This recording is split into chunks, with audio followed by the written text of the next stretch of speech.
Coba deh inget-inget, pernah nggak sih Anda tanda tangan sebuah perjanjian pinjaman? Nah, dalam beberapa menit ke depan, kita bakal kupas tuntas sebuah klausul terlarang yang ternyata ada di sebuah kasus hukum beneran. Sebuah aturan yang, jujur aja, bisa membatalkan utang Anda. Atau sebaliknya, malah bikin Anda rugi besar. Pertanyaan ini mungkin kedengarannya agak bikin deg-degan ya, tapi ini adalah inti dari sengketa hukum yang sampai dibawa ke Mahkamah Agung loh.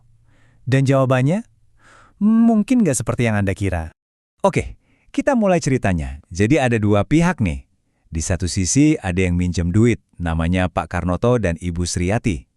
Di sisi lain ada yang ngasih pinjaman, yaitu Haji Bunarso. Awalnya sih ini kelihatannya cuma transaksi utang piutang biasa. Tapi ternyata di dalamnya ada jebakan kecil dengan konsekuensi yang, wah, luar biasa. Perjanjian mereka tuh kelihatannya simple banget. Langkah pertama, ada pinjaman uang. Langkah kedua, ada jaminan, yaitu tanah dan rumah. Sampai sini semuanya normal kan? Nah, tapi di langkah ketiga, disinilah letak masalahnya. Ada satu klausul yang bilang, kalau sampai gagal bayar, rumah itu otomatis jadi milik si pemberi pinjaman. Kedengarannya logis ya? Ternyata, klausul inilah yang jadi bom waktunya. Dan, seperti yang bisa ditebak, hidup kan ada naik turunnya. Para peminjam ini mengalami kesulitan dan akhirnya nggak bisa melunasi utangnya. Nah, si kreditur dengan berpegang teguh pada kontrak langsung membawa kasus ini ke pengadilan. Dia pikir, wah ini pasti menang gampang. Kontraknya jelas, faktanya juga jelas, mereka memang gagal bayar. Nah, dari sinilah babak baru dimulai. Pertarungan di meja hijau. Yuk kita lihat gimana perjalanan kasus ini di tingkat pengadilan awal. Di Pengadilan Negeri Batang, hakim setuju banget sama si kreditur. Para debitur dinyatakan wan prestasi. Putusannya, ya rumah harus diserahkan. Tapi mereka nggak nyerah, mereka banding ke Pengadilan Tinggi Jawa Tengah. Hasilnya sama aja, ditolak. Kreditur menang lagi. Wah, kayaknya si kreditur udah di atas angin banget nih.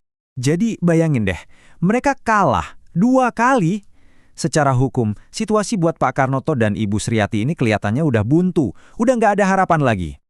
Tapi, selalu ada tapi di cerita yang seru kan? Disinilah ceritanya jadi menarik. Mereka mengambil satu kesempatan terakhir. Harapan mereka satu-satunya, mengajukan kasasi ke Mahkamah Agung. Dan bener aja, di Mahkamah Agung terjadi sesuatu yang nggak disangka-sangka. Para hakim di sana nggak lagi ngeliat, oh si debitur bayar telat nggak ya? Bukan itu lagi fokusnya. Mereka justru melihat sesuatu yang jauh lebih mendasar, isi dari kontrak itu sendiri.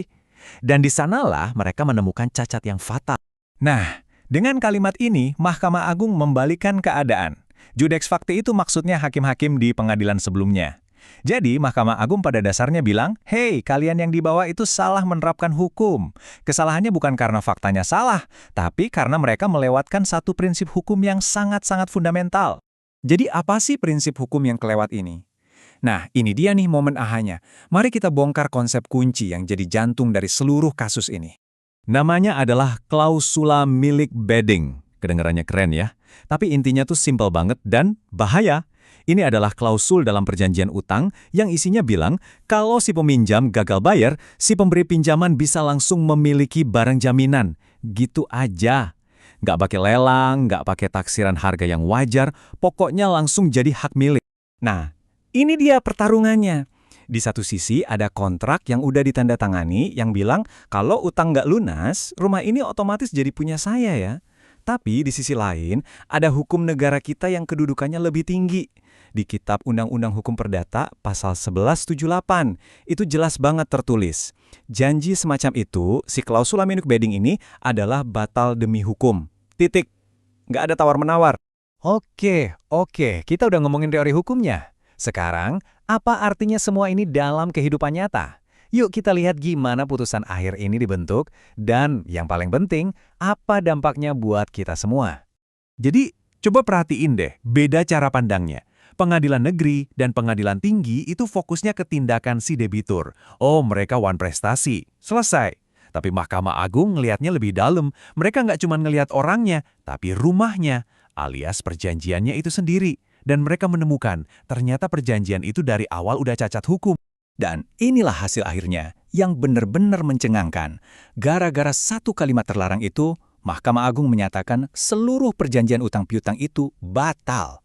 Dianggap nggak pernah ada. Akibatnya, gugatan si kreditur ditolak mentah-mentah. Luar biasa kan? Jadi pelajaran apa nih yang bisa kita ambil dari cerita ini? Pertama, tanda tangan di atas materai nggak otomatis bikin kontrak itu jadi sakti. Ada hukum yang lebih tinggi. Kedua, ingat baik-baik, klausul milik otomatis atau klausula milik beding ilegal, haram hukumnya. Ketiga, satu kalimat yang salah bisa bikin seluruh perjanjian Anda jadi nggak ada artinya. Intinya, hukum itu ada untuk melindungi pihak yang lebih lemah dari perjanjian yang nggak adil. Ini jadi pengingat keras buat kita semua untuk benar-benar paham apa yang kita tanda tangani. Ini membawa kita ke satu pertanyaan terakhir yang penting banget. Nggak peduli itu KPR, kredit mobil, pinjaman online, atau apapun itu, sebelum Anda membubuhkan tanda tangan, coba tanya lagi ke diri sendiri. Apakah saya benar-benar tahu apa isi dari setiap kalimat di kontrak ini?